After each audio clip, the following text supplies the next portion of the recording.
Welcome to the Triple F podcast. I'm Jim Hochberg. Eva and I are going to talk about book banning. Do you think the Bible should be burned and banned? Well, it kind of is. So we're going to talk about that today.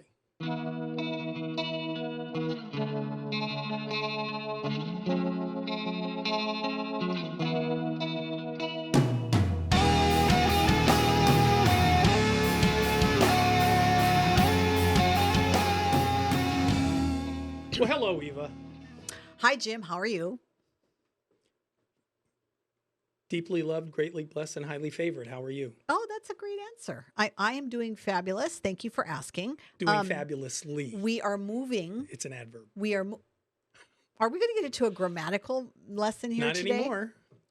Well, Jim, we have Yes. some good news. We need to welcome our new viewers and our new listeners Well, let's do it. because we're growing, Jim. We are growing. So thank you for all of those of you that do plug in weekly, whether you're listening on the radio, Spotify, iTunes, YouTube, yada yada. If you're on Kauai, you can catch us on the radio over there. That's amazing. Absolutely. Come on, Maui. And you Kauai listeners, by the way, give us a little bit of a shout out because we may be coming up your way. And if we do that, we will do a meet and greet and maybe we'll even get it on film and have you guys ask us some questions live. But anyway, that's coming up. Jim, Yes, ma'am. Jim. Are you working on a resolution for yourself? Do No, you ever do that? I don't. You don't do resolutions? No, I just try to live right every day. Why do I have to do something different at the end of the year? I think a lot of people. I mean, I don't even stay up until midnight. On New Year's Eve, I watch the ball drop on TV in New York at like 7 after dinner. And then I stay up as long as I feel like it. And when I'm tired, I go to bed. Well, last year What an old on fart. New Year's Eve, Yes. I lost my dog. On New Year's Eve? On New Year's Eve. And so that was the first New Year's. I was so sad because I'd had him for 13 years. He was my little buddy. And I had lost so I had two dogs So and they were Mocha was both last year. Mocha, but they were both last year. Mocha passed in I think he was like March or April of last year. And Chestnut, I was like, I thought he'd be around a little longer, but I think he missed his brother and there was but anyway, so this is what I did on last year's New Year's Eve. I just went to bed at like 9 o'clock and I just slept with the blanket that had Chestnut's name on it. And I was so sad. So this year I'm not going to be sad.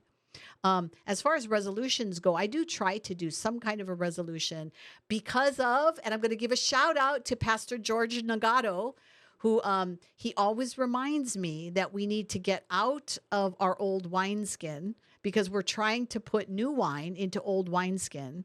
And we're all aging, we're all growing, but to try something new, to expand ourselves, to open ourselves to what the Lord may be asking us to do. And so resolutions can be a very good thing.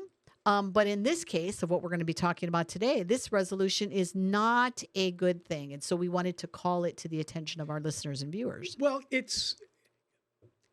it's just politics from our elected people because in Hawaii, we have very few people that I would say are actually statesmen. They're all just political hacks that run things up the flagpole to get credit or donations or make the news or whatever. It's completely bogus. So our Senator Schatz, who's got a twin brother, by the way. I see him in the grocery store. I think it's shots when you say Schatz. There are people across the world. Sprichst du Deutsch? We Ich spreche apologize Deutsch. to you, Representative Schatz. It's Schatz. It is Schatz. Jim, that is horrible. Representative Schatz, we apologize for Jim's pronunciation I speak German. of your... It's not Schatz, it's Schatz. Anyway. So he's published in the Congressional Record for the Senate. This is a daily published, absolutely honest-to-God government record. It's ridiculous. And he says for himself, Mr. Markey, who I think's from Massachusetts, Mr. Menendez, I think New Jersey, Mr. Casey, I believe is Ohio, Hirono, we don't know where she's from, Wyden, Padilla, Markley, Sanders, Booker, Reed, Feinstein, and Heinrich. So for all these senators, he submits the following resolution, basically saying that the Congress is opposed to banning books.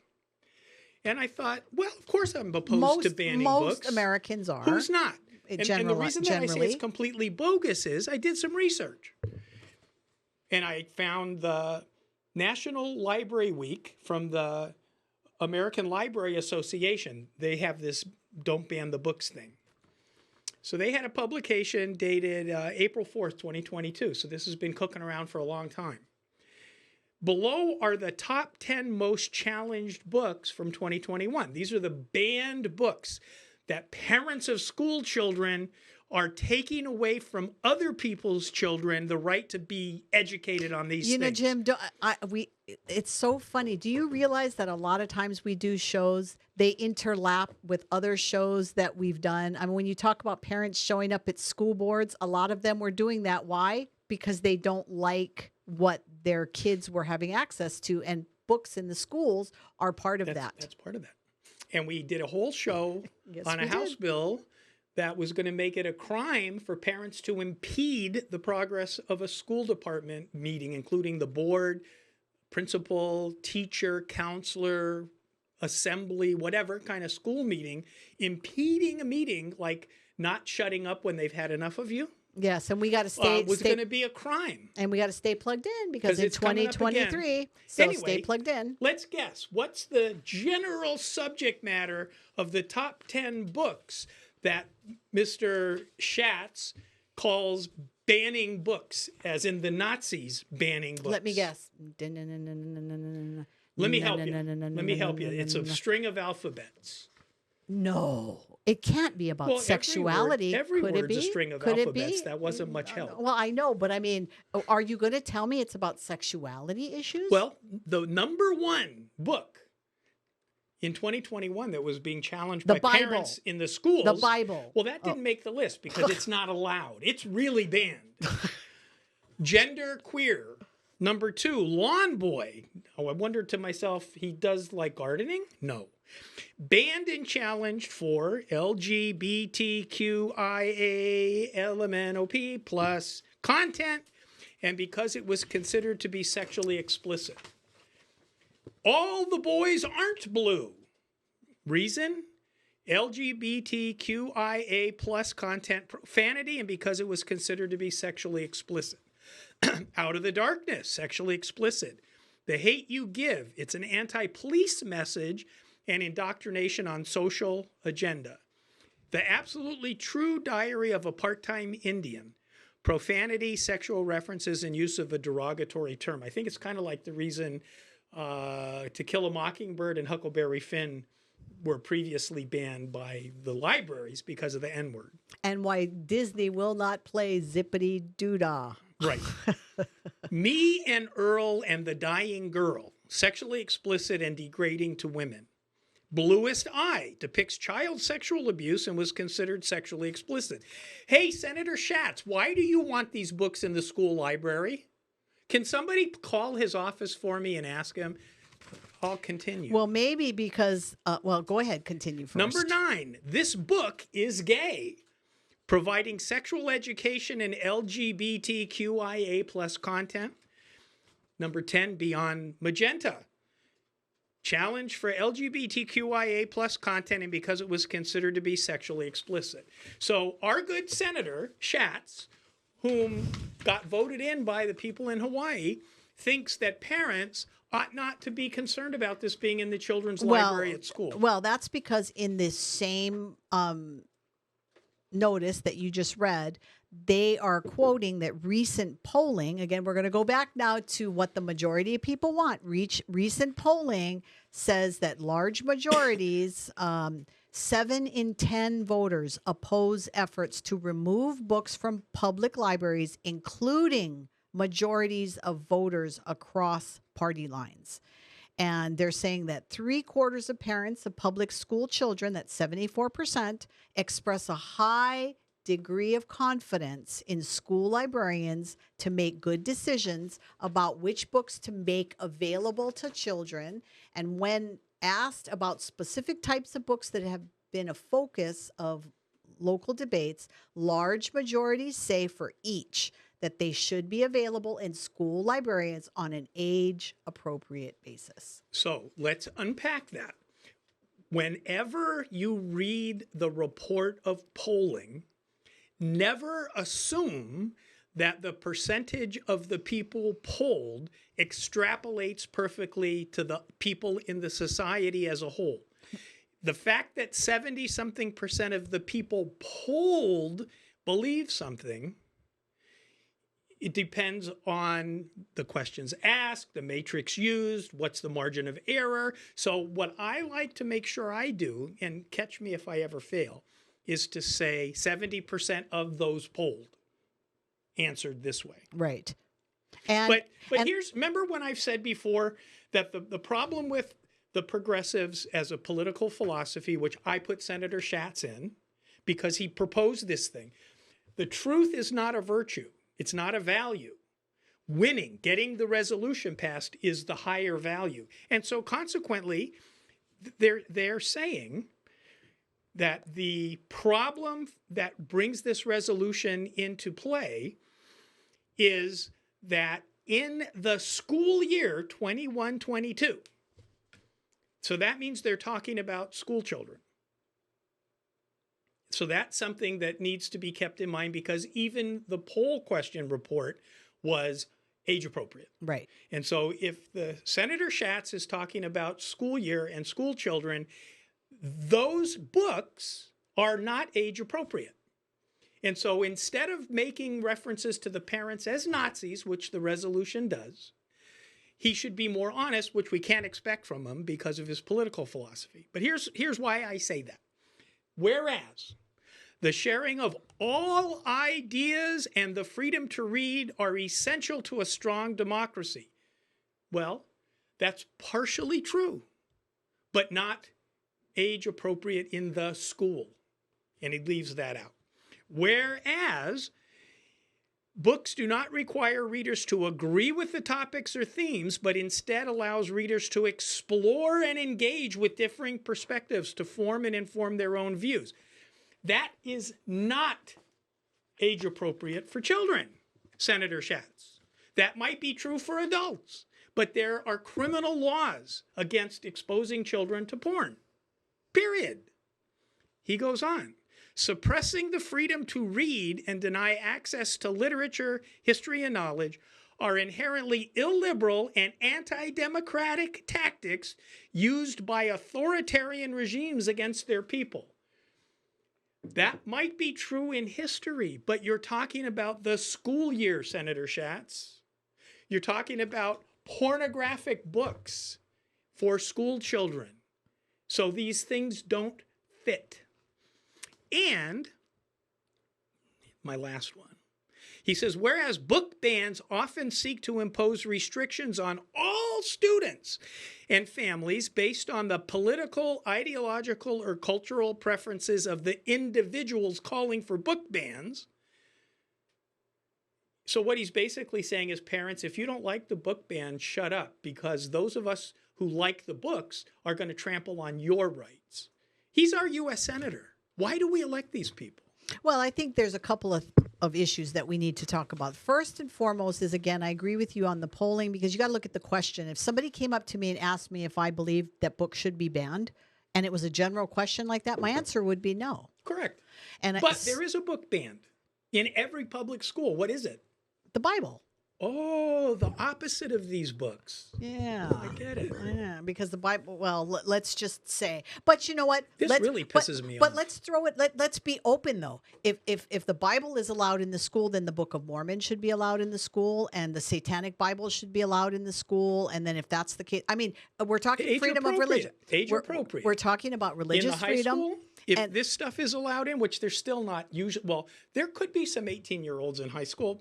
They probably don't know how to read. Well, yeah. But, so I think that all parents, the first call to action, first and foremost, is remember that you as the parent, you are the first and foremost educator of your child. You need to make sure that you know what it is that they're bringing into your home. I had to do that. My oldest daughter, and Amy watches this show. Hi, Amy. Yes, I'm talking about you.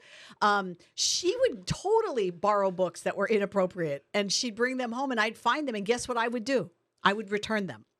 Oh, So you didn't burn them. so these were not age appropriate books for her. So there was nobody at the library that was going, you're a little young for this. So we can throw the term age appropriate around, but we got to make sure that the librarian is paying attention to this. The person working is checking this out, because it makes sense. Like, you do want to have so for instance, you're a senior in high school. If you're writing a term paper, you want to have access to books that may not necessarily be books that you normally read. So I get what they're trying to do in a very, they're hiding behind that fair and reasonable position. No, that's what I mean. They're hiding. So I think that for us, we have a hard time, because like, wait, well, how do you balance this? Because on one hand, you want your kids to get good, how you to do balance research. It? Parents, get involved in your teachers and your librarians for your kids.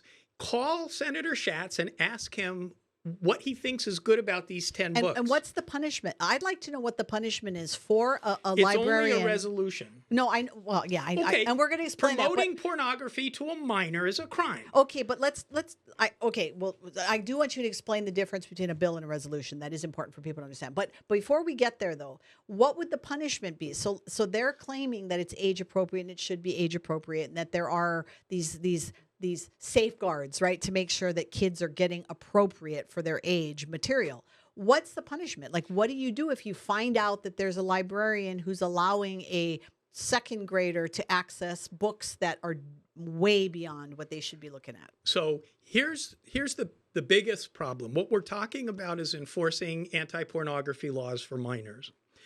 And the U.S. Supreme Court did a decision decades ago. I don't remember the name of it. And basically what they said is pornography is a work that is mainly for, I think the word was prurient interest, which I'm not even sure exactly anymore what it means, but I think it means just sexual arousal. I don't know. Anyway, and in the opinion, the judge that wrote the opinion on the Supreme Court, he said, you know it when you see it. So it's a highly subjective standard. And there were a couple of other points. It has no literary value. Gosh, I forget. I should have looked this up before we did the show, but I didn't think we were going to be talking about it like that. So the problem is, in Hawaii, when Chuck Marslin was the prosecutor, way back when, yeah, they tried to prosecute a bookstore for selling illegal pornography.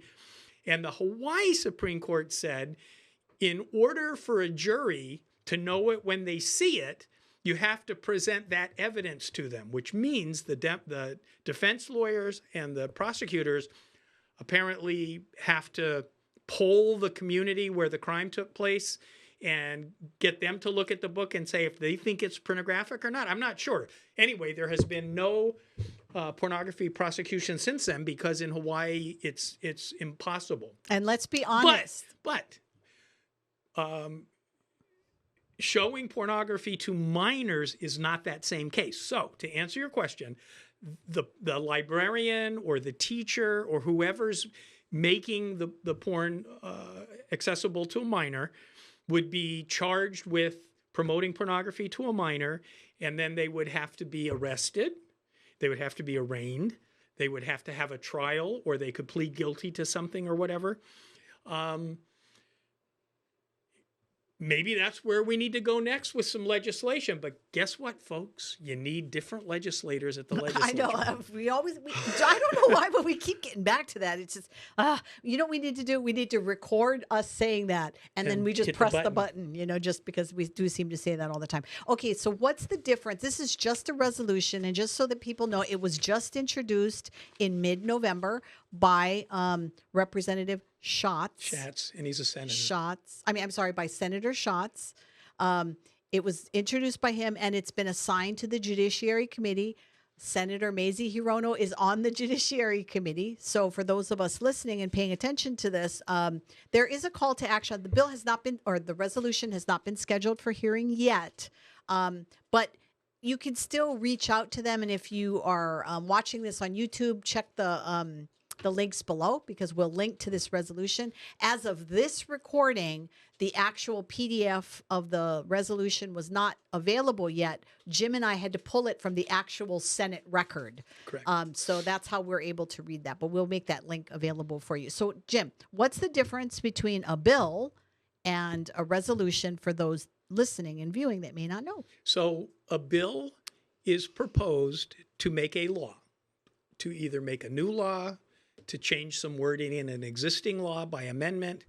A resolution is a congressman or senator's way of taking a position on an issue that's not actually impacting the law. It's just them telling you what they think. It's kind of like an infomercial. And can I put on my my what I think is going to happen? My guess is that it probably will pass in the Senate by a very close margin. I think you're right. We'll see. And we'll do an update once it actually starts moving, because then we'll have access to testimony. And that's something you and I haven't done yet on the congressional level, but we can definitely do that, where we can talk Correct. about, and Jim and I will be doing that, by the way, during the legislative session, which is coming up in 2023. As bills start moving, Jim and I will be talking about actual testimonies submitted in these recordings that we do. Just know that we're not going to be telling you a position on the bill, because we would have to do a whole different kinds of filing for that, because it would be considered lobbying for us to do that. But we do want to provide information on what bills are moving, and so we will definitely do that. So you might wonder, well, why do the librarians get upset about porn being in school libraries? Shouldn't they not want porn in school libraries? So this whole book ban thing that's in the news right now, I looked into, well, who's actually supporting it? Because they have a campaign. No. They do. And the campaign is being run by United Against Book Bans. Good name. Obviously, we know where they stand. And their campaign is targeting the fact that total book challenges in 2022 exceed 2021's previous record. Interesting. 2020 is when COVID hit and the kids didn't go to school, and the parents had a chance to learn what the schools were giving their kids. And all of a sudden, the parents are saying, why are you giving this material to my kid? And our Senator Schatz wants to let you know that you're a war criminal because of that. Anyway, so here's what United Against Book Bans believes, and if you agree with them, you should join them. Some of them I agree with. Books are tools for understanding complex issues. Amen. Young people deserve to see themselves reflected in a library's books. 50-50. Some children shouldn't be allowed to do what they do. They should be reprimanded and made to behave. Those children shouldn't be reflected in the library's books. They're bad kids. That's my opinion. Number 3, parents should not be making decisions for other parents' children. Well, guess what, Senator Schatz? Anytime one group tells the other group's kids what they can do, that's exactly what's happening. So it's like really a dumb position to take, because it happens every day. Next. Individuals should be trusted to make their own decisions about what to read. Individuals above 18 years, sure. 6 years old, no. In between, so. It probably depends. And I don't think anybody does. I mean, come on. Who would That's say what that? they believe. The last one is limiting young people, not adults. Well, young define people. young. Well, not adults. It says limiting young people's access to books does not protect them from life's complex and challenging issues. Well, I beg to differ. Yeah, but the word, contraire. but the word young is confusing to me, because somebody who's 17 is not considered an adult, and they should be treated differently when it comes to books than a kid that's 6 or 7. So who are the partners in this group? I bet you could guess. There's actually a whole bunch. And some of them I don't even know. 826 National, Abrams, ABFE. I don't know who any of these people are, but some of them I do recognize. Americans United for Separation of Church and State. Oh, Jim's buddies. Yeah. GLAD, GLSEN, those are two gay rights groups. The Human Rights Campaign, another gay rights group. Are there any... People for the American Way, another atheist group. And PFLAG, another gay rights group. So you wonder why the librarians want gay porn in the schools for your children. It's because we've been asleep and they were mobilizing a Trojan horse inside your school's library. It's time to call the senator and let him know. Okay, so let's do a call to action.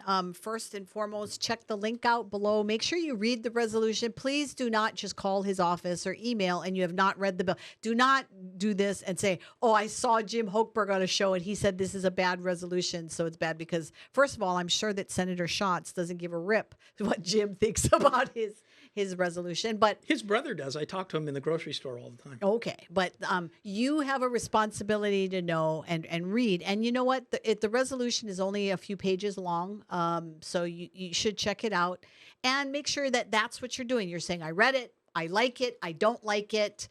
Get involved, send an email. Make sure you call the office. I think people have lost that. I think what happens is a lot of times they'll do something email and then they will not. I think you should call too and just tell them, hey, you know what? I sent an email, want to make sure you got it. And here's why I sent the email, just so that they have a record of that as well. So here's an idea. When you call Senator Schatz's office, tell him that if his resolution were to become law and impact your public school, that you would need to take your child out and put him in a private school.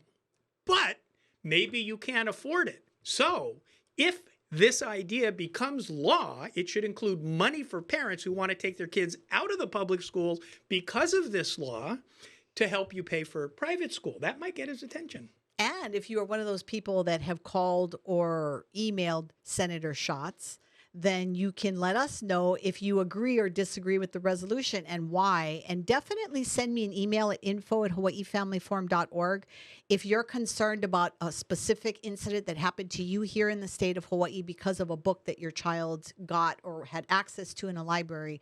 I can't speak for Jim Hochberg, an attorney, but if somebody's been harmed by something like this, I'm sure you'd love to hear about it. I would. Absolutely. So if you're out there and you're one of those people. But and by the way, if your call to Senator Schatz's office is the very first time you've ever done anything like that, and then they send you a letter, and when you read it, it's like, this doesn't sound like the conversation I had because it probably is a form letter, please send a letter back with it attached and say, thank you for the form letter, but please address my concerns from our conversation, and see if they even respond. Well, I think that's why you want to follow up with a phone call, because I think you want to make that personal contact. And believe it or not, if you reach out to them, they will try to meet you. You don't have to go to Washington to meet them. They can do a Zoom meeting. That's the one positive thing that came out of COVID, is they'll do that now. So, if you really want to talk to them, but don't tell them you need an hour. Tell me you just need 15 minutes, and maybe they can squeeze that in there. I always say 10.